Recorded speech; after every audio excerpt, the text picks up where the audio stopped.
Quel est le diamètre minimal? J'ai bien dit le diamètre minimal de câble. On peut mettre plus, hein, mais bon, quand on met plus, ben, ça coûte plus cher, c'est juste ça. Bon, ici on demande quel diamètre minimal de câble faut-il pour accrocher un bonhomme de 25 kg, sachant que le câble doit faire 25 degrés de part et d'autre. Par rapport à la poutre, les angles font 45 degrés. Alors pour trouver le diamètre du câble, ben, c'est en fonction bien sûr de tableaux. Il faut calculer la force par rapport à des tableaux. Alors ici, je vous ai mis le diamètre du câble en millimètres par rapport à la force en newton.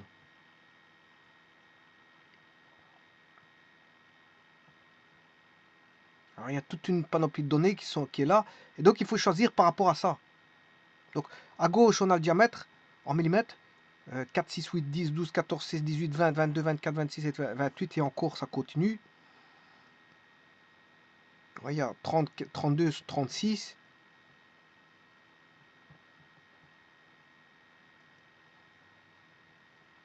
Et 40.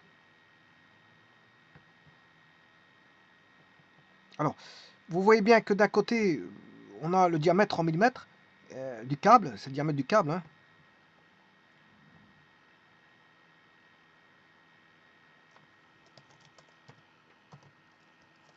Alors, c'est un choix à faire.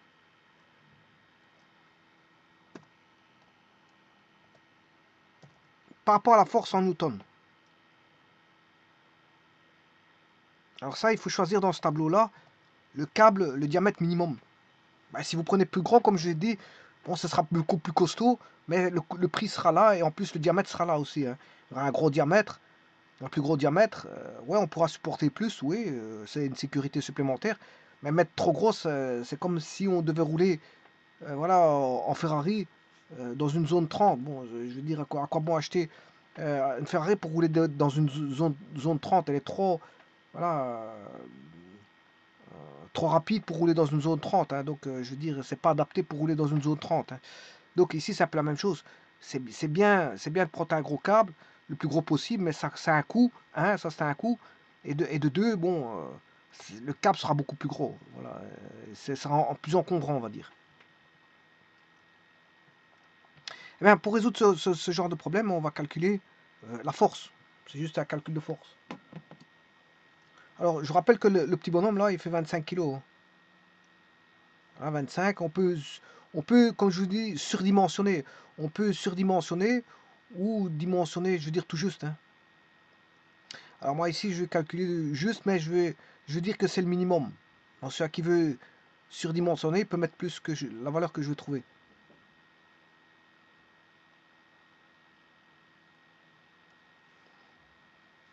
Alors je rappelle que je vais le faire de manière géométrique, hein. Les calculs vont se faire de manière géométrique par l'entremise des triangles. Donc je ne vais pas mettre de référentiel, hein. Voilà, ben, donc ce qui veut dire qu'ici on a 25 kg. 25 kg, le poids, il fait la masse fois la gravitation. Je vais prendre environ 10 pour la gravitation, ce qui fait 25 fois 10, fait 250 newtons. Voilà, on a déjà 250 newtons en... Voilà, je prends 5 cm pour ça. Alors, je vais mettre 5 cm.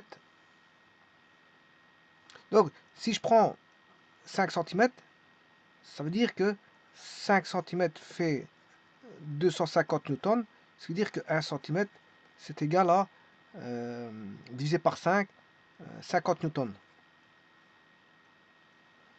Donc moi, je prends ici un vecteur qui va aller... Bon, je ne vais pas mettre de vecteur, je vais mettre juste des points et des segments, hein. Moi, je vais travailler sur des triangles, je travaille avec des triangles. Donc ici, on va prendre 5, 0, voilà, plutôt 0,5. Voilà.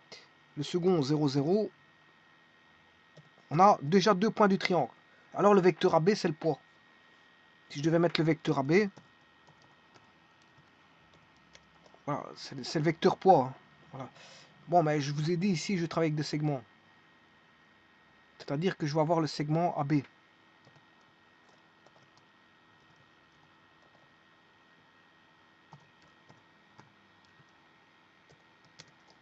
Voilà, segment AB. Et maintenant, qu'est-ce que je dois faire?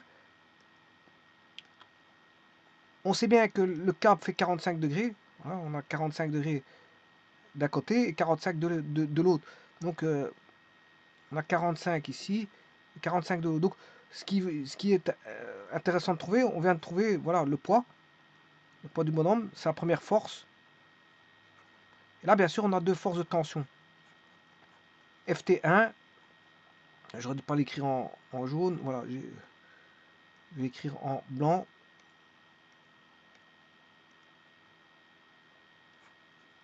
Ouais, ça ne va pas non plus. Bon, je vais réécrire en noir. Ft1, et on aura Ft2. Donc on a des forces triangularisées. Bon, Ft1, il est comme ceci. Bon, vous aurez compris que comme on a 45 degrés ici et 45 degrés là-bas, ben, Ft1 égale Ft2. Hein. Bon, je pourrais faire ceci et tricher et dire, bon, je ne connais pas Ft2. Voilà, Ft2, je ne le connais pas, je le dessine plus grand. Mais je peux vous dire qu'ils seront égaux. Hein. De toute façon, on va trouver avec les équations, on va trouver Ft1 égale Ft2. Pourquoi? Parce que les angles sont égaux, 45, 45. Bon, mais moi je peux faire semblant voilà, de ne pas connaître FT2 en grandeur. Hein. Donc la direction, on la connaît. On connaît la direction. La direction, c'est la direction, voilà, on a 45 degrés ici. Par rapport à l'horizontale, c'est 45 degrés. Ici, si je vais mettre voilà, une parallèle, comme ceci. Voilà. Alors, l'angle de 45 degrés, on le retrouve là. Mais on le retrouve là. Parce que pourquoi? Parce que, si vous voulez, la poutre ici et l'horizontale H que je viens de tracer là, ben, ils sont parallèles. Et donc si je trace voilà, un côté comme ceci, on a des angles alternes internes. Donc on aura 45 ici, ben, on aura 45 ici. Tout comme on aura 45 là-bas, et on aura 45 ici. Ce sont des angles alternes internes, hein, tout simplement parce qu'on a deux parallèles. Et donc, ici je vais faire semblant, bien sûr, dans un premier temps, que je ne connais pas. Bon, la direction, on la connaît, hein, comme je vous ai dit. La direction, ben, c'est 45 degrés par rapport à l'horizontale H pour le premier, et l'autre il fait 90 plus 45, ça fait 135 degrés. Hein. Donc il y en a un, la direction est à 135 degrés, et il y en a un, sa direction elle fait 45 degrés. Donc pour vous dire qu'on connaît la direction, bon, le sens on les connaît aussi, c'est pas ça le problème. Juste le problème ici sont les grandeurs. Hein. C'est les grandeurs de Ft1, Ft2. En fait, c'est leur grandeur, leur valeur, c'est leur norme. C'est leur norme, puisqu'on connaît la direction de Ft1, Ft2, on connaît la direction et le sens, mais on ne connaît pas leur grandeur. Et c'est ça que je vais déterminer ici. Bon, alors pour ça,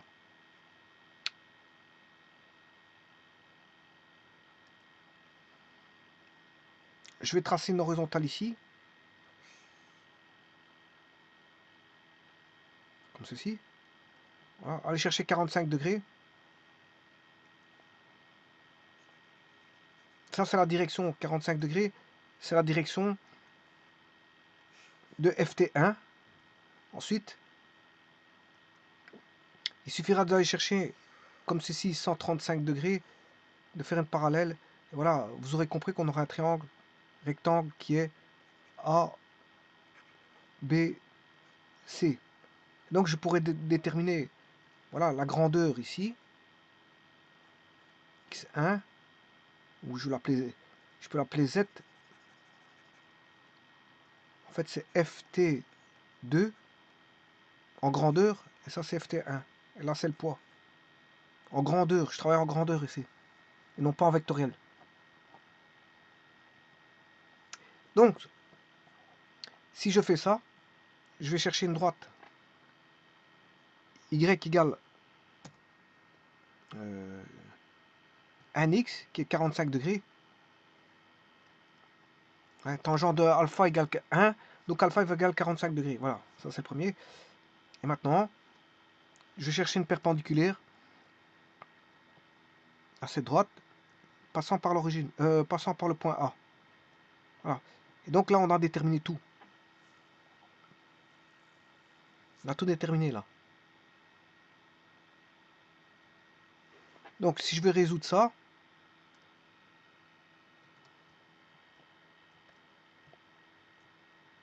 vous voyez que ft1 égale ft2, hein, je vous l'avais dit.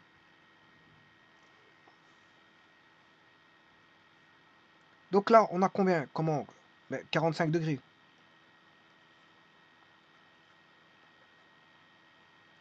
Donc je rappelle qu'ici c'est le A, B, et ceci c'est C. On a triangle ABC, qui est rectangle en C. Rectangle en C. Et bien sûr là, on a 45 degrés. Donc on connaît tous les angles du triangle rectangle ABC. Et en plus de ça, on connaît l'hypoténuse, en grandeur qui vaut, on avait dit 250 newtons. Voilà, donc je sais trouver BC. Donc si je fais BC sur AB, et si je fais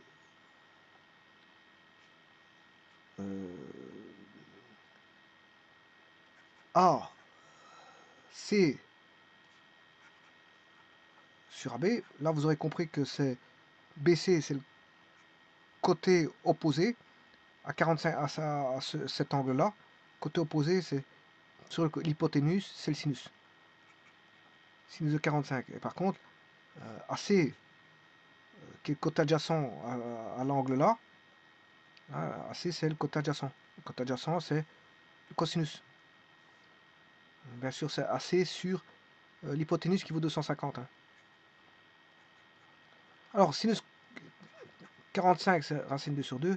Et là, c'est racine 2 sur 2. Et bien sûr, AB, c'est l'hypoténuse qui vaut 250 newtons.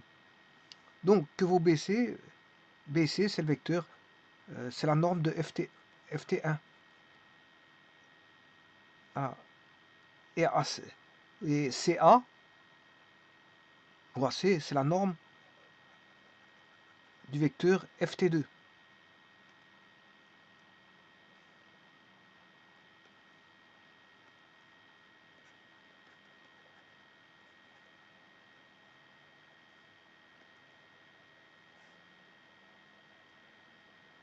Ils auront même norme. Hein. Parce que sinus 45 et cosinus 45, c'est le même. Voilà, donc la norme de FT2, c'est BC.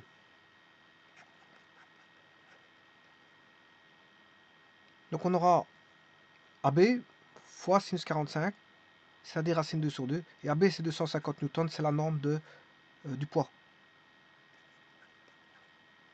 Donc FT1, c'est pareil. Donc 250 fois racine de 2 sur 2. Et comme je vous avais dit, FT1 égale FT2. Ce qui était compréhensible parce qu'il y a les mêmes angles. Je l'avais dit dès le départ, c'est les mêmes angles.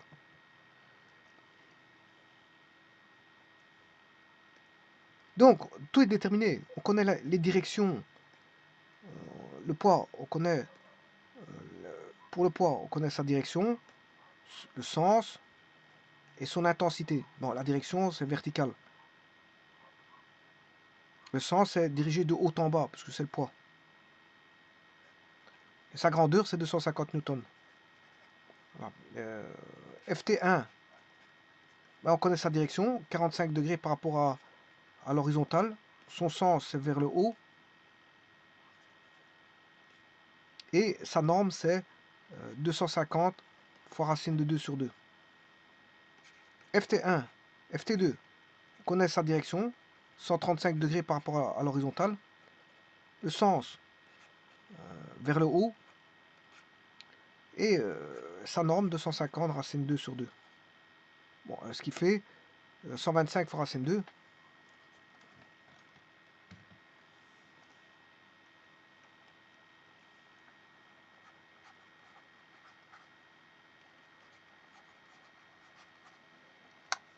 On va calculer ça.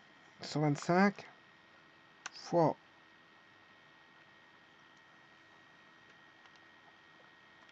racine de 2. 176, 77.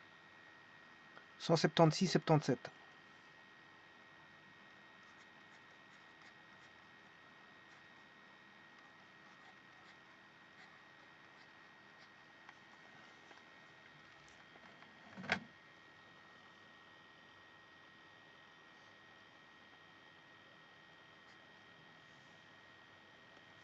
Newton, hein.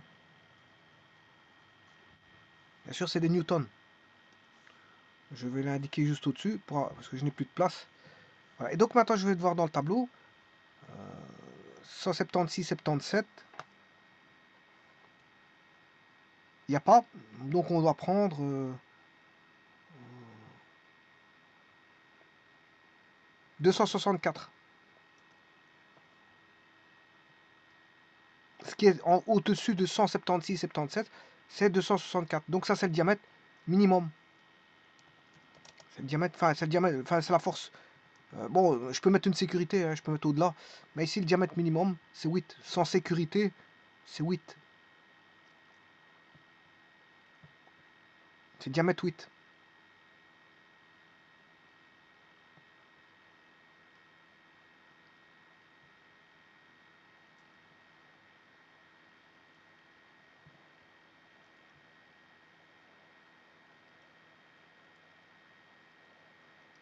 Voilà. Le diamètre, il est là. Il faut prendre un diamètre de 8 minimal, hein. Ça veut dire que si vous prenez 10, c'est bon aussi. 12 aussi, 14 aussi. Mais le cap sera beaucoup plus gros, bien sûr, ça c'est une chose. Et deuxièmement, ça coûte beaucoup plus cher, hein. Maintenant, 8 c'est tout juste aussi. Parce que s'il y a quelqu'un d'autre qui vient s'accrocher sur le câble, voilà, ça risquerait de... Bon, voilà. Alors je pourrais calculer pour une personne de 50 kg. Alors 50 kg, ben, je mettrais non plus 5 cm, 500 newtons, 50 kg c'est le double. Donc je mettrais, voilà, je laisserai le B, je mettrais 0,10.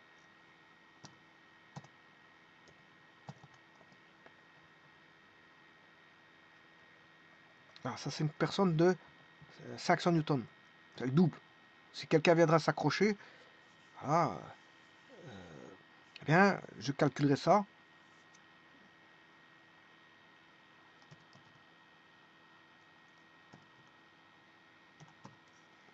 Alors comme on a toujours 45, FT1 égale FT2 toujours, hein. CB, voilà, vers le bas. Alors là je vais mettre toujours Y égale X, 45 degrés, voilà. La perpendiculaire, j'en ai pas besoin.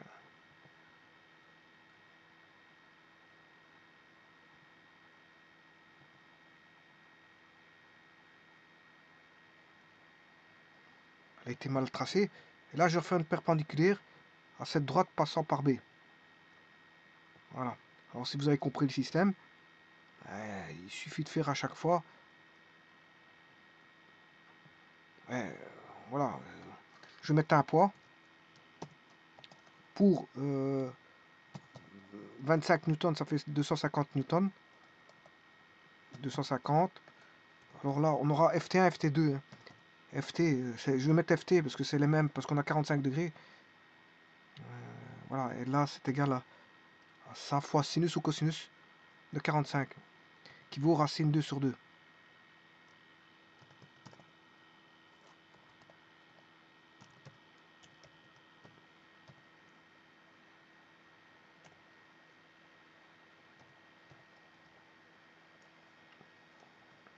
Voilà, alors si je mets 500 newtons, 1250 newtons, 1500 newtons, 1750 newtons, voilà, on va regarder ce que ça va donner. Je rappelle que ceci c'est 25 kg.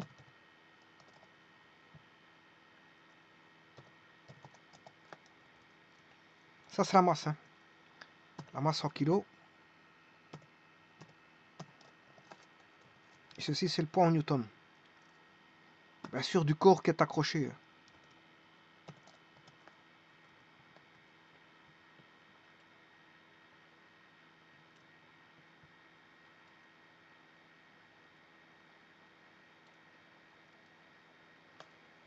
Alors là le diamètre, j'irai chercher le diamètre minimal.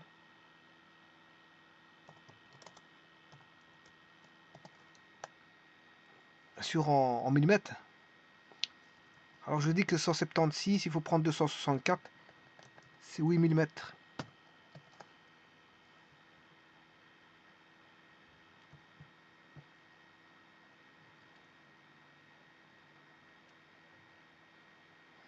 Alors, 50, c'est 353. 353, on va prendre 408. Ça fait 10.